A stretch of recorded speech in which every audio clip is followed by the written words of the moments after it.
Jean is startled to discover the basement is replete with an assortment of weaponry. With a playful grin, his sister inquires, "Why haven't we evaluated our little brother's capabilities yet?" He fails to grasp her meaning. Persisting, she inquires which armament he prefers. Disregarding her inquiry, Jean cautions that she'll injure herself in this manner. Astonished, she gazes at him. Jean elucidates that as the heir to their lineage, he was instructed from a tender age never to yield. Their gazes lock after this disclosure. She retorts with a chuckle, declaring that it appears she won't be holding back. Meanwhile, back at the academy in a study hall, the pupils are congregated around an expansive table. One student laments the absence of his intimate companion. Sophie Kim, the current student body president, is apprehensive, sensing his absence. She clarifies to the assembled club leaders that she has summoned them for a single purpose. Mike Ham, the newly appointed Taekwondo club captain, professes exhaustion from training and proposes expediting matters. All Kwok, the current judo club captain, concurs, mentioning that the boxing and martial arts club captains are not in attendance, perhaps preoccupied with tournaments. Following these remarks, a profound silence descends upon the room. A visibly anxious Sophie remains speechless. Abruptly, the door swings open. Victor Chu makes his entrance. The distinguished president of the boxing club and reigning IBF Asian champion. He strides towards the conference table, perspiration glistening on his skin from an apparent training regimen. Offering apologies for his tardiness, he flashes a smile. Sophie reciprocates. She assures him it's no trouble, the meeting having just commenced. Victor draws a chair closer and prepares to be seated. However, Sophie promptly inquires, "What's become of Brock?" Victor elucidates that Brock has an impending competition next week, hence his rigorous training. A surprised Sophie questions if it's a newly scheduled event. Victor affirms, then counters with a question regarding the meeting's time. Sophie reminds him of its purpose: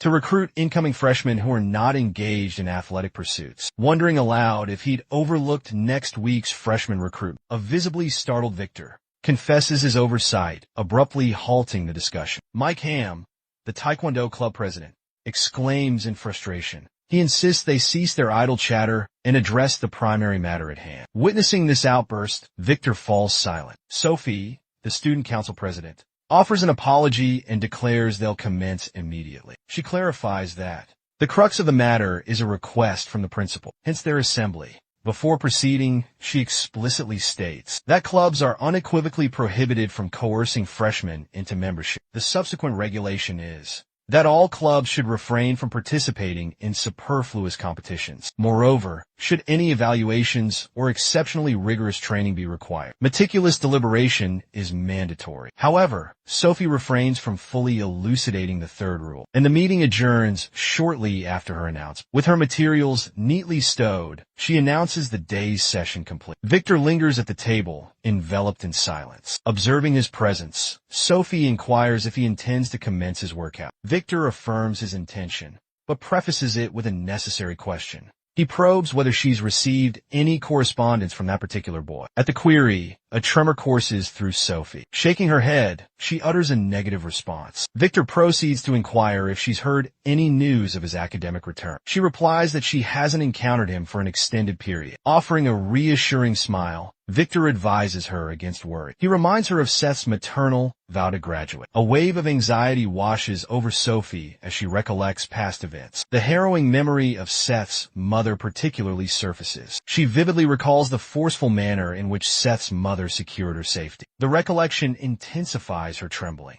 A nervous perspiration erupts. Victor, perceiving her distress, inquires about her well-being. She hastily assures him of her composure and abruptly excuses herself, announcing her departure. Observing her departure, Victor exhales deeply, detecting a growing unease, something amiss beyond the ordinary. His mind flashes back to the last brawl he recollects, when Seth rescued Sophie from a thug's clutches. He mercilessly pummeled the assailant, leaving him incapacitated. He was in the midst of inflicting a savage beating upon the ringleader when his mother intervened, preventing him from completing the brutal act. Victor had personally borne witness to the entire event. These recollections evoke a pang of bitterness within him. His countenance hardens, his fingers tightening into a clenched fist. Later that evening, Gene finds himself lodging at Seth's mother's residence. He gazes intently at an egg held within his palm. Meanwhile, the woman is occupied with washing the dinnerware. Glancing towards her sibling, she inquires if the meal was not to his liking. He gently rubs the egg against his head. Chip retorts that it isn't that he's displeased, merely inquisitive. She probes further, questioning why he refrains from consuming the food. He elucidates that this marks the first instance anyone has prepared a meal, specifically for him. Upon hearing this revelation, a warm smile graces her lips. She encourages him to acclimate to the experience, since he no longer resides in the forest.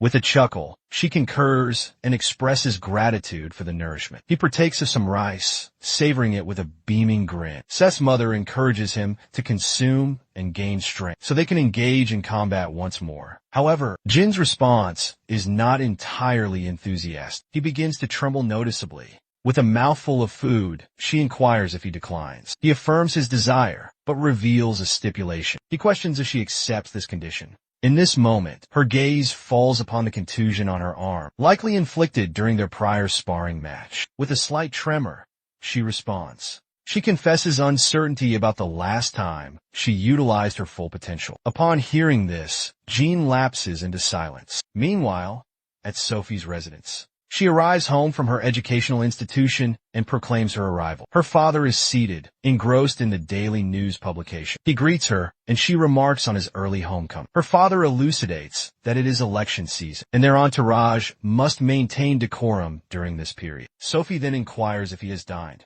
He affirms that he has, as the housekeeper prepared his meal. Sophie offers him tea.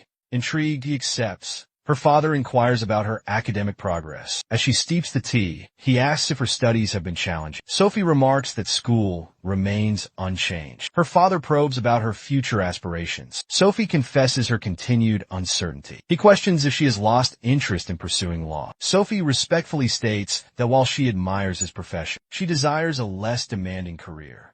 This prompts introspection from her father. He expresses remorse for his lack of attentiveness. Sophie attempts to clarify her previous remark, assuring him that she meant no offense. Rather, she yearns for a more fulfilling vocation. Her response perplexes her father. She then divulges her current interest in athletic studies. Marketing, she remarks on the astonishing success of Brock and Victor, achieving global championship titles at such tender ages. Her father remains taciturn for a moment, attentively listening as she continues. She elaborates that since the Academy's transition to a sports-focused institution, a multitude of gifted pupils have emerged. Witnessing their ardent dedication, she feels a spark of inspiration ignite within her. Breaking the silence, her father inquires if she has contemplated the potential repercussions. His austere countenance makes Sophie apprehensive. He proceeds to divulge that the enterprise where Victor and Brock are currently employed is under the dominion of the Sunshine Group.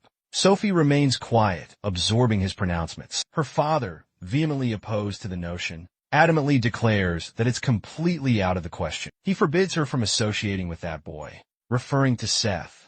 Stunned, Sophie listens as he continues, asserting that she can pursue any other endeavor, but he refuses to jeopardize her safety. Sophie remains silent, lowering her gaze as her father's protective posture becomes evident. The following day at school, Gene strolls through the entrance, battered and sporting a shiner and a swollen nose. He ponders what sort of educator he has that left him so bruised. Suddenly, he observes a throng of students and inquires about the commotion. It's recruitment day for various extracurricular clubs, from footballers to choir members. Everyone is endeavoring to enlist new students. Enthusiastic, Gene muses to himself that this will be enjoyable. Behind him, a lanky student approaches and courteously requests some space. Gene greets him with a casual "Hey, you sit beside me, don't you?" Gene asks timidly. The tall boy stoops and nervously replies with a hello. Intrigued, Gene inquires if the boy participates in any athletic clubs, since he overheard that every student at the school is obligated to select at least one sport. Flustered, the boy confesses he's a class athlete. Perplexed, Gene questions what the term class athlete entails. Abruptly, a shaven-headed student materialized, imperiously ordering them to vacate the area. Denouncing them as trash, he left both Gene and the lanky youth dumbfounded by the vulgarity. Irritated, The bald student reiterated his demand. What are you gawking at? Do you crave a beating? He snarled. Jean, his face etched with an innocent expression, appeared oblivious to the implied threat.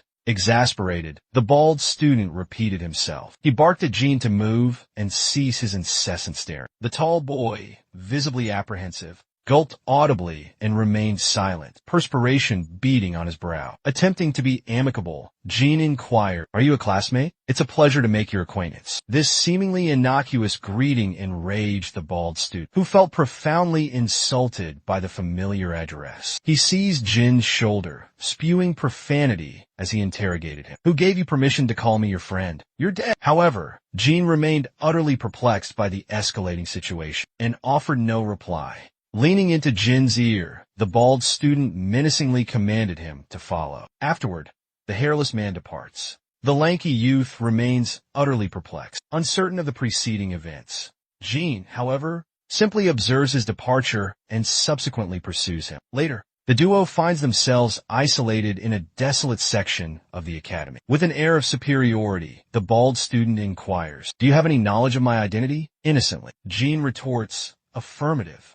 You occupy the same classroom as I. I observed you yesterday." Infuriated, the bald student denounces Jean as a scoundrel. Bewildered, Jean fails to comprehend a reason for the insult. Igniting a cigarette, the bald individual presents himself as Jack Lee, the paramount leader of the institution in Dawn. He questions Jean if prior knowledge of him exists. Earnestly, Jean responds, "Negative. I do not." Arching his brows, Jack struggles to process Jin's statement. Then, Jean swiftly intercepted the cigarette from Jack's lips. Witnessing this, Jack was consumed by rage. With a disarming smile, Jean innocently remarked, "Students shouldn't smoke, Jack." Now on the precipice of exploding, Jack poised himself to strike Jean. He lunged, but Jean remained utterly serene. Jack unleashed a right hook, but Jean nimbly discarded the cigarette and braced for the counterattack. Utilizing merely 2 fingers, Jean effortlessly deflected Jack's blow, leaving the aggressor astounded that his fist had failed to connect. Composedly, Jean stated, "Students shouldn't harm their companions." While neutralizing Jack's punch, he firmly grasped Jack's jacket, restraining him. Exceedingly infuriated, Jack erupted in a torrent of profanity. Abruptly, a voice bellowed for them to cease. Both Jean and Jack whirled around to identify the source. It was Henry Chong, the esteemed student council president. He confronts them, denouncing them as tormentors. A perplexed Jean inquires if he truly qualifies as a bully, because in his perspective, a bully embodies something entirely distinct from his own actions. Eager to elucidate, Jean asserts, "I'm not a bully." Henry interjects, presenting himself as Henry Chong, the elected student representative of the institution. Henry Chong, a figure of established authority, informs them that his presence guarantees adherence to school regulations. He appends that he also leads the wrestling club, vauntingly proclaiming his 5th-place achievement in the winter tournament. He emphasizes that they should not undervalue him based solely on his 5th-place finish, clarifying that he only commenced wrestling the previous year. This further intensifies Jin's bewilderment. Henry then divulges that he is also the younger sibling of the renowned Brock Chong, a revelation that instantly intimidates the hairless student. Exuding an air of superiority,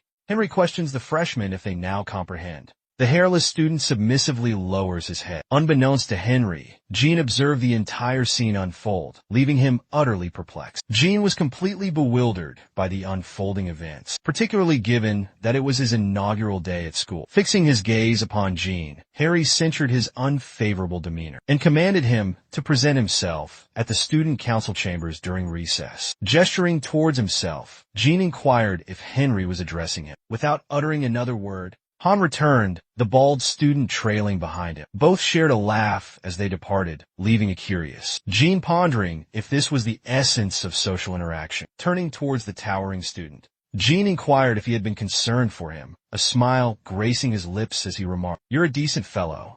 Later, within the primary edifice of the J. Fox Boxing Academy, Brock trained relentlessly. The academy's headmaster scrutinized his exercises. Simultaneously, Accurino, the chief administrative officer of the Sunshine Group, arrived at the academy. Upon seeing him, both Brock and the headmaster were filled with inquisitiveness. The director inquires about Akira's presence. "Akira elucidad?" conveying the president's desire for Brock's attendance. The proposition astounds the director, who reminds Akira that the tournament is imminent. However, Brock retorts with composure, assuring them there's no issue and requesting Akira to inform the president of his readiness.